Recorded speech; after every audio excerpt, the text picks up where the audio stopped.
कि धन्यवाद करना चाहती हूँ कि आपने मेरे निवेदन को स्वीकार करके सदन की सेंस लेके इस स्थगन प्रस्ताव को स्वीकार किया।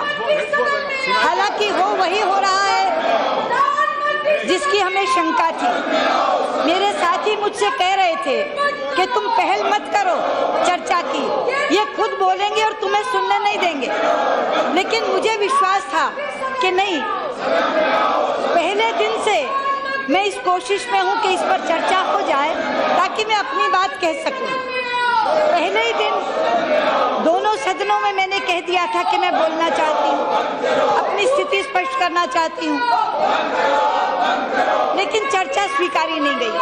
मुझे लगा कि सत्र समाप्ति से एक दिन पहले दोबारा कोशिश करके देख लूं, और हालांकि आपने स्थगन प्रस्ताव रिजेक्ट कर दिया था तो भी मैंने आपसे निवेदन किया और आपने कहा मैं हाउस की सेंस ले लेती हूँ, और उसके बाद आपने इसको स्वीकार कर लिया।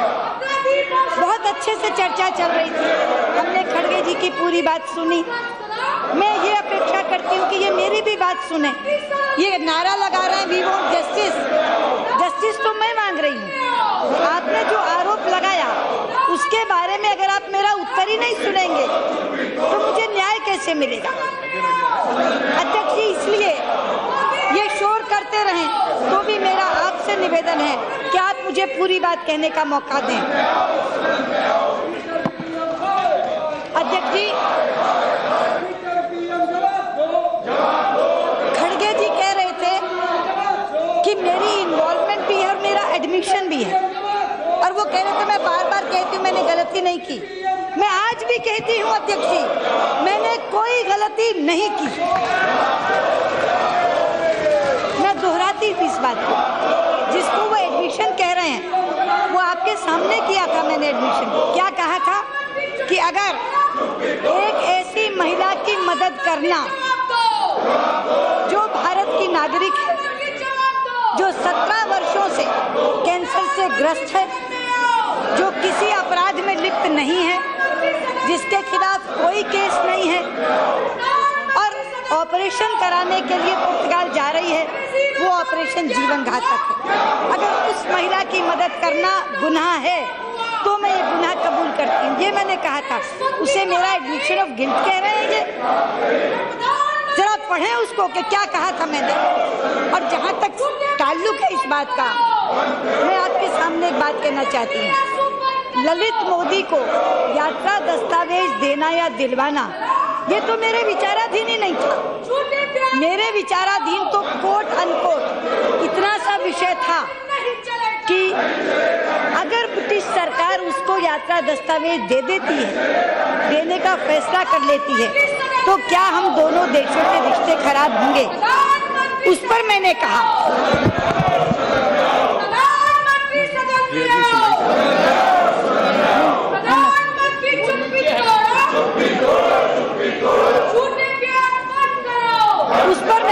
जो मौखिक संदेश भिजवाया, British government should examine the request of Lalit Modi as per British regulation.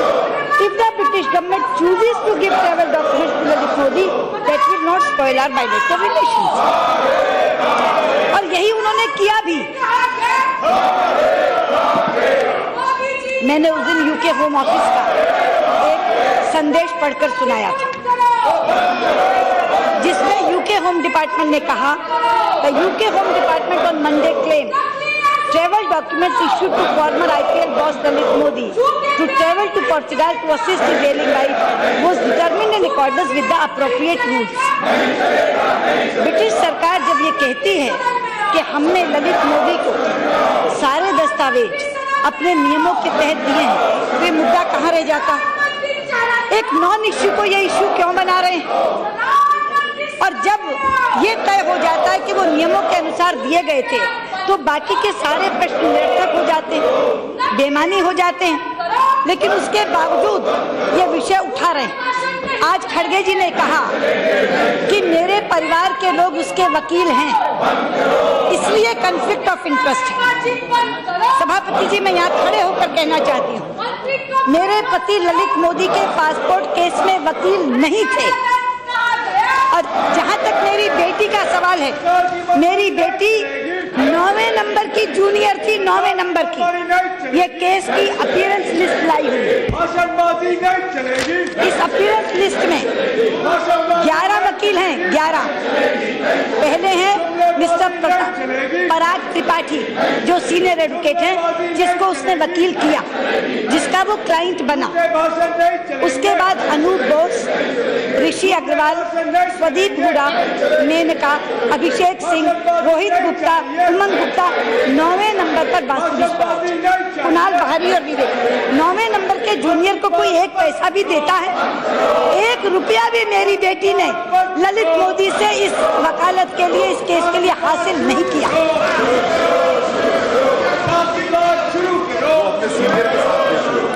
वो अपने सीनियर के साथ अपीयर हुई, जूनियर, वो भी 9वें नंबर की। लेकिन कॉन्फ्लिक्ट ऑफ इंटरेस्ट क्या होता है, ये मैं इन्हें बताना चाहती हूँ। कॉन्फ्लिक्ट ऑफ इंटरेस्ट क्या होता है, ये मैं इन्हें बताना चाहती हूँ। अध्यक्ष जी, कॉन्फ्लिक्ट ऑफ इंटरेस्ट तब होता है जब पी चिदम्बरम वित्त मंत्री होते हैं और उनकी पत्नी नलिनी चिदम्बरम को उनका अपना विभाग इनकम टैक्स की तरफ से वकालत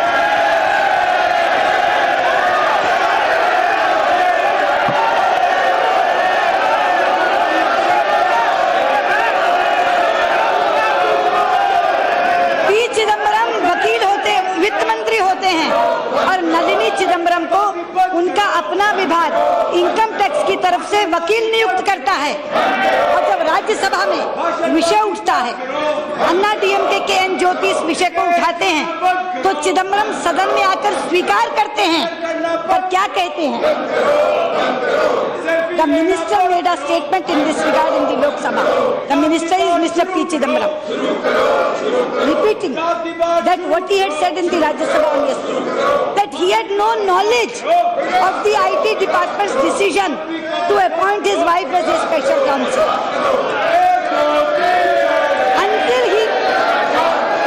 until he received the notice submitted by Anna DMK MP and Jyoti in this regard to the chairman of Rajya on court, statement on court.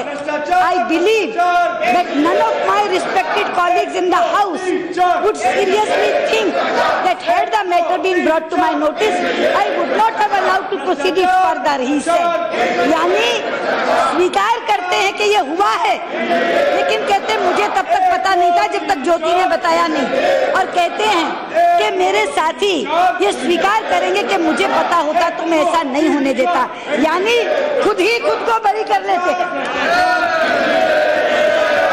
गुनाह स्वीकार करते हैं और खुद ही खुद को बरी कर लेते हैं। एक बार नहीं। कॉन्फ्लिक्ट ऑफ इंटरेस्ट तब होता है, कॉन्फ्लिक्ट ऑफ इंटरेस्ट तब होता है जब पी चिदम्बरम वित्त मंत्री होते हैं और नलिनी चिदम्बरम शारदा स्कैम में, जिसकी फाइल वो वित्त मंत्री के तौर पर देख रहे हैं, उस शारदा स्कैम में 1 करोड़ रुपया लेकर के डाक से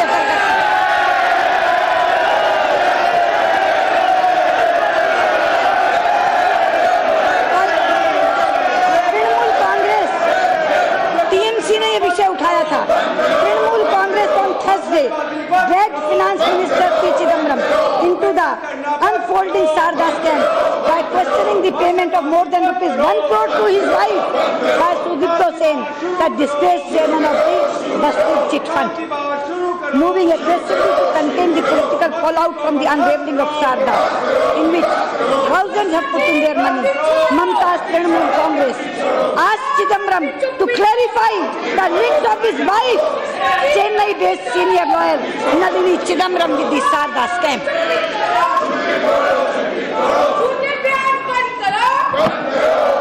मेरे केस में कोई कॉन्फ्लिक्ट ऑफ इंटरेस्ट नहीं है। मेरे पति ने एक नया पैसा इस पासपोर्ट केस में मेरे ललित मोदी से नहीं लिया। मेरी बेटी 9वें नंबर की जूनियर थी, एक नया पैसा उसे इसमें नहीं मिला। मेरा कॉन्फ्लिक्ट ऑफ इंटरेस्ट नहीं है, conflict of interest P Chidambaram का है जब नलिनी चिदम्बरम पैसे लेती।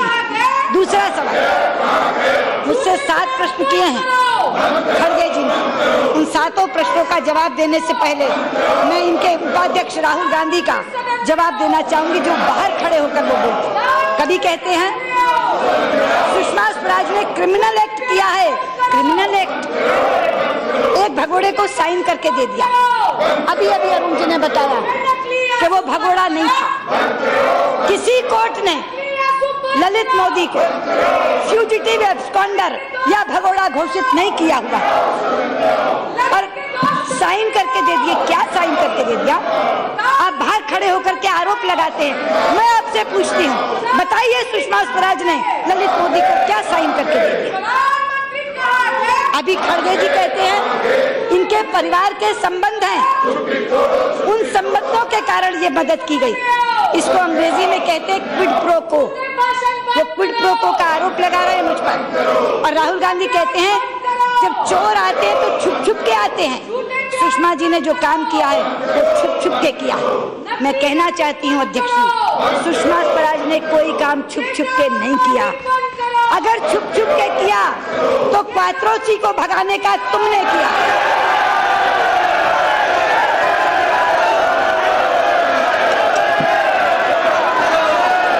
अध्यक्ष जी, अगर छुप छुप के कोई काम किया तो राजीव गांधी की सरकार में एंडरसन को भगाने का काम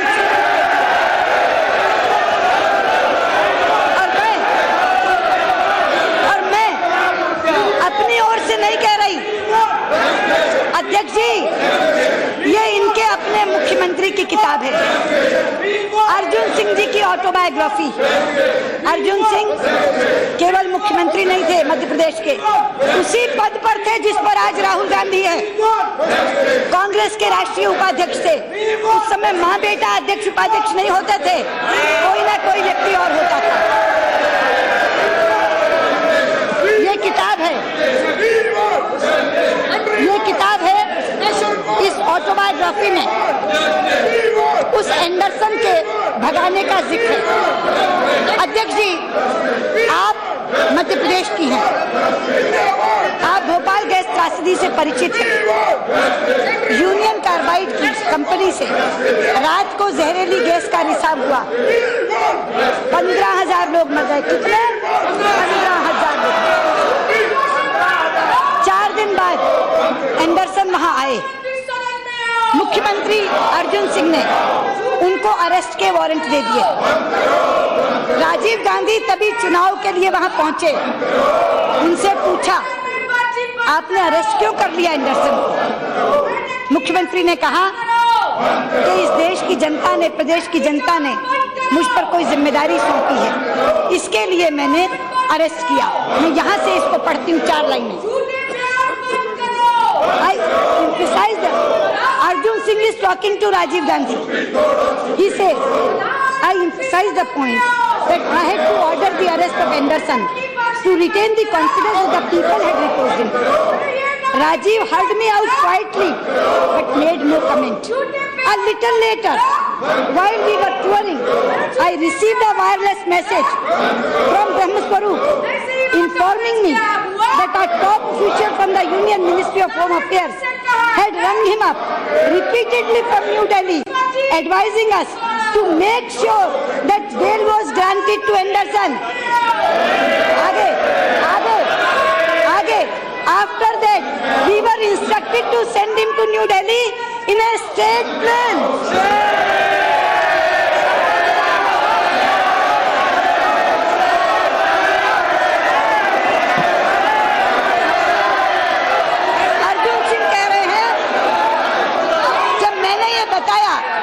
मैंने उनको क्यों अरेस्ट किया था तो मुझे फोन आया, वायरलेस मैसेज, और कहा उसकी तुरंत बेल होनी चाहिए और उसे स्टेट प्लेन से वापस भेजो। आगे सुनिए, ये आप ही की किताब है, मुख्यमंत्री की किताब है। Early in the afternoon Anderson was granted bail according to Indian law by the Bhopal district magistrate. The DIG of Bhopal, who was supposed to escort Anderson in the airport after instructions for his release were given, was not in town. Consequently, सुनने की बात है, consequently, this task had to be done by Swaraj Puri very discreetly, छुप छुप के। अरुण जी ने बताओ discreetly की हिंदी क्या होती है? छिप छिप के। discreetly की हिंदी क्या होती है? ये अर्जुन सिंह कह रहे हैं। Puri had to done this job very discreetly. The media did not immediately get to know that Anderson had flown out to Bhopal at 1 p.m. to Delhi and then to the USA. It was only around 6 p.m. that the BBC reported this news, which soon created a political storm. There was a huge UN trial demanding to know why Anderson had been let off lightly. Anderson was flown out of India, never to return. Anderson was flown out of India, never to return. ये सुषमा स्वराज नहीं कह रही, ये कौन कह रहा है? ये कह रहे हैं इनके पूर्व राष्ट्रीय उपाध्यक्ष, ये कह रहे हैं तत्कालीन मुख्यमंत्री मध्य प्रदेश के छिप के एंडरसन को वहां से ले जाया गया और 6 बजे भेज दिया गया ताकि वो वापस ना आ सके। अध्यक्ष जी, इसका खुलासा थोड़े दिन बाद हुआ। ये सौदा क्या हुआ था ये पता नहीं लगा। अर्जुन सिंह इसमें कहते हैं मेरे कान में राजीव गांधी ने कुछ कहा था, लेकिन वो राज राज ही रहेगा। मेरे साथ चिता में भस्म हो जाएगा, मैं बोलूंगा नहीं। लेकिन वो राज पता चला। वो राज कैसे पता चला? वो राज कब पता चला? 6 महीने बाद। 6 महीने बाद वो राज खुला। 6 महीने बाद वो राज खुला। वो राज क्या था? राजीव गांधी का एक बचपन का दोस्त, गांधी परिवार के एक घनिष्ठ मित्र का बेटा आदिल शहरयार अमेरिका में 35 बरस के लिए जेल में बंद था। कितने बरस के लिए? 35 बरस के लिए जेल में बंद था। और वो 35 बरस के लिए जेल कोई छोटी मोटी बात तो नहीं होगी जब 35 बरस की जेल, 35 बरस की जेल के लिए बंद था। अब आप सुन लीजिए, Rajiv Gandhi government had allowed Anderson to flee as a quid pro quo arrangement with United States on giving a presidential pardon to one Adil Shehryar. ये quid pro quo, ये वो राज जो अर्जुन सिंह अपने अंदर दफन करके चले गए, वो राज 6 महीने बाद खुला। और क्या? Adil's father, Muhammad Yunus, former Indian ambassador to Spain and long-time chairman of the State Bureau of India, was close to the Gandhi family. Adil, who was given a federal sentence of 35 years in prison for various crimes, was given a presidential pardon by United States President Ronald Reagan on June 11, 1985. ये वो तारीख है जिस दिन Rajiv Gandhi America पहुंचे। Rajiv Gandhi America पहुंचते हैं 11 जून 1985 को। 6 महीने 4 दिन के बाद उनका वो बचपन का दोस्त मोहम्मद यूनुस का बेटा आदिल शहरयार, उसको कहते हैं राष्ट्रपति को इसको क्षमादान दे दो, और एंडरसन के बदले शहरयार को छुड़ा करके भारत लेकर आते हैं। मैं कहना चाहती हूँ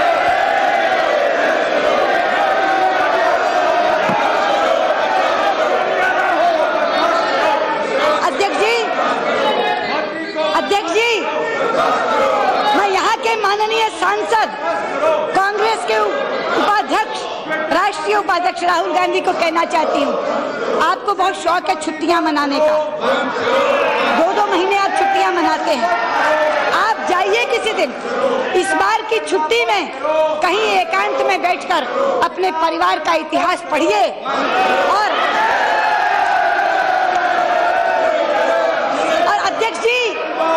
अध्यक्ष जी, मैं कहना चाहूंगी, उन्हें कहिए अकेले में बैठकर क्वात्रोची से शहरयार तक के सारे काले कारनामे जो उस इतिहास में दर्ज हैं उनको पढ़ें और लौटकर पूछें, मम्मा क्वात्रोची के उससे हमने कितना पैसा लिया था? पूछें, मम्मा 15,000 के हत्यारे को एंडरसन को डैडी ने क्यों छुड़वाया था? और पूछें कि एंडरसन को छोड़कर शहरयार को लाकर उन्होंने एक क्विड प्रो को क्यों किया था। मैं बताना चाहती हूँ खड़गे जी, जो क्विड प्रो को आप कह रहे हैं, इसे कहते हैं क्विड प्रो को। जब एंडरसन को छुड़वा कर शहरयार को लाया जाता है, ये परिभाषा है quid pro quo. QUID quid, PRO pro, QUO quo, इसे कहते हैं क्विड प्रो को। सुषमा स्वराज ने कोई क्विड प्रो को नहीं किया। आप मुझसे पूछते हैं 7 सवाल। आपने मुझसे कहा कि चिदम्बरम की कॉरेस्पॉन्डेंस आप शाया क्यों नहीं करती, आप पब्लिक क्यों नहीं करती। अध्यक्ष जी, चिदम्बरम ने कोई चिट्ठी एमईए को बताई हो तो मैं शाया करूं। आज मैं देश को बताना चाहती हूँ, चिदम्बरम ने अपनी एक भी चिट्ठी एमईए को नहीं दी और एमईए को बाईपास करके वो चिट्ठी लिखते रहे अपने समकक्ष विदेश मंत्री ब्रिटिश, जिसको कहते हैं chancellor of exchequer, chancellor of exchequer को चिट्ठी लिखते रहे। हमें तब पता, उनके वित्त मंत्री, ब्रिटेन के वित्त मंत्री जो इनके समकक्ष हैं, वहां चांसलर ऑफ एक्सचेकर कहते हैं उसे, उसको इन्होंने पत्र लिखा।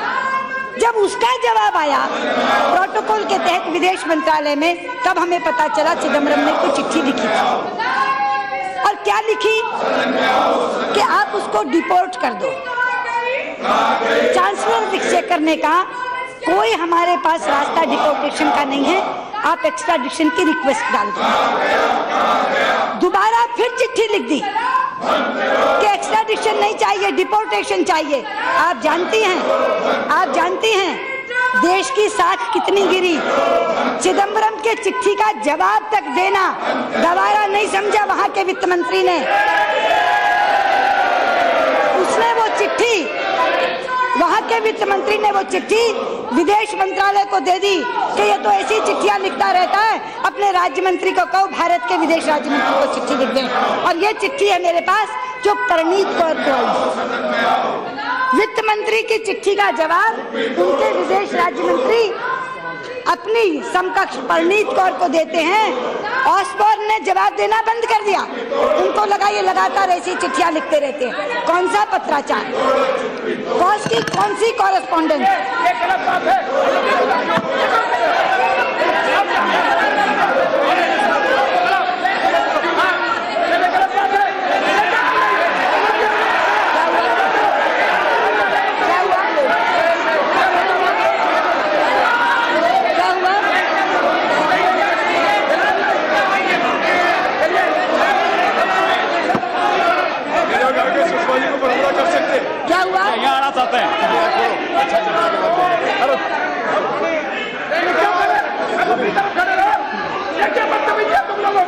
अध्यक्ष जी, महिला मंत्री ये ऐसा आना अच्छा नहीं है, सोना नहीं देते उनको। मैं रिक्वेस्ट कर रहा हूँ, आप लोग अपना जगह पे जाइए, प्लीज बैठ जाए, सब लोग बैठ जाए, प्लीज बैठ जाए। पूरा होने दीजिए, अच्छा हो रहे। खड़गे जी, एक महिला मंत्री जवाब दे रहे, ऐसा मत करिए। आपका लोग आके यहाँ कुछ हमला करे तो अच्छा नहीं होगा, शोभा नहीं देगा। आपका संसद सदस्य यहाँ आके महिला मंत्री के सामने कुछ करे, अच्छा नहीं होगा। उनको सुझाव अब सलाह दीजिए, अपना जगह पे जाने के लिए बता दिए।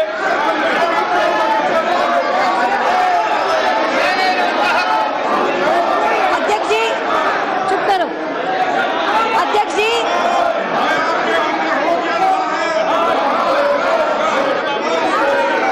अध्यक्ष जी,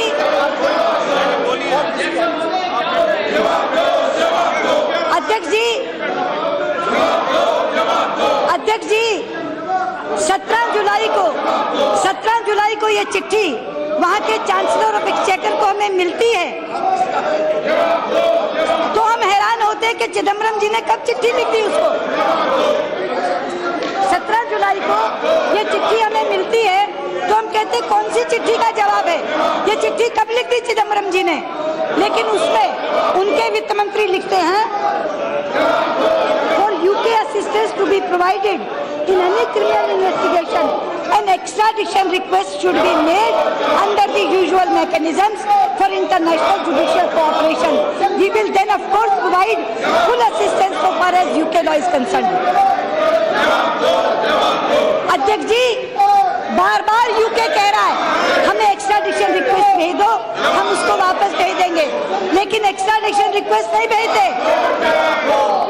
डिपोर्टेशन की बात करते हैं।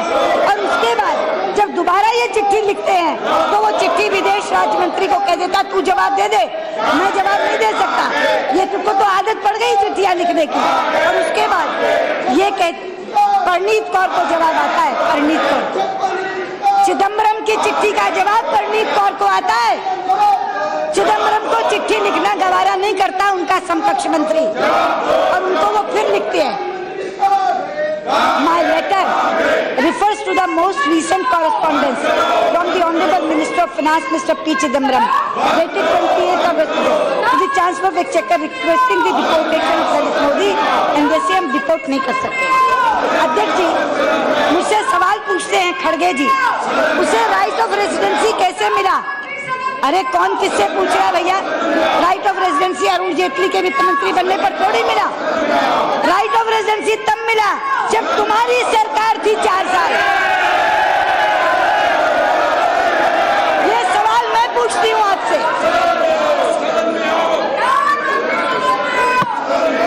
मैं प्रश्न करती हूँ आपसे, राइट ऑफ रेजिडेंस उसे क्यों मिला ये आप बताओ ना, आप मुझसे क्यों पूछते हो? इसके बाद पूछते हैं अपील क्यों नहीं फाइल की गई? अपील क्यों नहीं फाइल की गई? अपील इसलिए नहीं फाइल की गई, अपील इसलिए नहीं फाइल की गई क्योंकि जो केस यहाँ डाला गया था वो इस कारण से खारिज हुआ कि ईडी 4 साल तक निष्क्रिय रहा, उसने कोई कार्रवाई ललित मोदी की। अध्यक्ष जी ये जजमेंट में से पढ़ रही हूँ। We find that on the basis of the material available on record, the complaint under section 16(3) of FEMA, which was registered on 16/9/2010, has been followed by a show cause notice dated 29/2010, which essentially requires the appellant to show cause as to why an inquiry should not be held. The matter has not progressed beyond that stage. Show cause notice देने के बाद 4 साल तक 1 inch भी case नहीं खिसका। कौन दोषी है? कौन दोषी है? In fact, nothing has been brought to our notice to indicate that the adjudicating authority has formed any opinion that an inquiry should be held or that an inquiry has been